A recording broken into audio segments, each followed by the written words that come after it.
गौरांग से समझ लेते हैं। चलिए आज का मुनाफे का फंडा।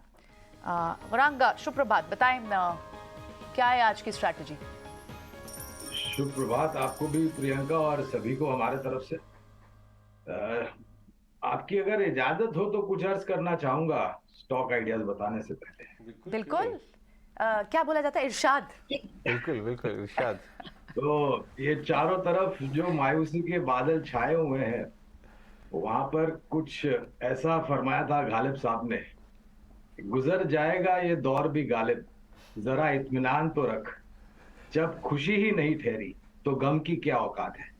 क्या बात। तो ये दौर है, ऐसा देखा है हमने। ऐसा नहीं है, 2008 में भी हुआ था, नोटबंदी के टाइम हुआ था, जीएसटी के टाइम हुआ था, फिर अभी हाल ही में जिस तरीके से तांडव मचा था उसको देखते हुए हमने देखा। तो ये नई बात नहीं है, हर एक बाजार ने ये देखा है। और हमारे यहाँ पर हम क्योंकि ज्यादा सेंसिटिव या ओवर सेंसिटिव है।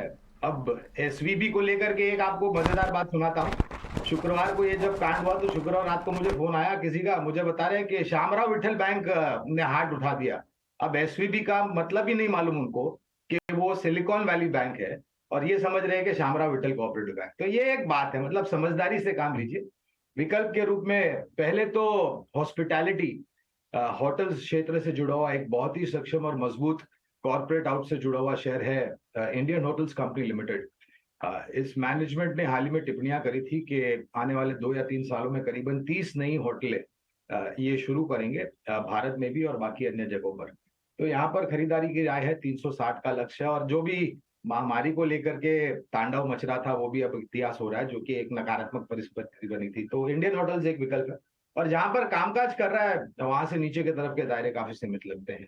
तो पहला विकल्प है इंडिया होटल्स मिड कैप यानी कि ब्रॉडर मार्केट में से, और दूसरा विकल्प है लार्जेस्ट कम्युनिकेशन प्लेटफॉर्म मुहैया कराने वाली कंपनी टानला प्लेटफॉर्म्स। ये कंपनी एंटरप्राइज और प्लेटफॉर्म दोनों ही इस्तेमाल करती है, और जो टेक्नोलॉजी यूज करती है वो है ब्लॉकचेन, जिसके कारण जो स्पैम या फिर फ्रॉड एक्टिविटीज होते हैं उसकी होने की गुंजाइश बहुत कम हो जाती है। ये भी मेरे ख्याल से करीबन 610 के आसपास कल बंद आया था। यहाँ पर 740 का लक्ष्य हमने रखा है टानला प्लेटफॉर्म्स पर। लंबी अवधि के लिए ये राय है, धीरे धीरे करके निवेश कीजिए और गिरावट पर जोड़ते जाएं। मेरे ख्याल से ये रणनीति काफी सकारात्मक साबित होगी।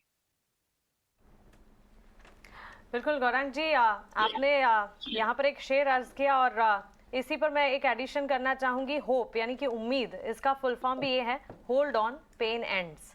तो चलिए उम्मीद यही रखते हैं कि यहाँ पर बाजार में जो गिरावट या बिकवाली के बादल हैं वो जल्दी से छट जाए, वापस से हम हरियाली और तेजी का दौर देखें। थैंक्स आपके सारे डिटेल्ड एनालिसिस और साथ ही बाजार पर अपना नजरिया हमारे साथ शेयर करने के लिए।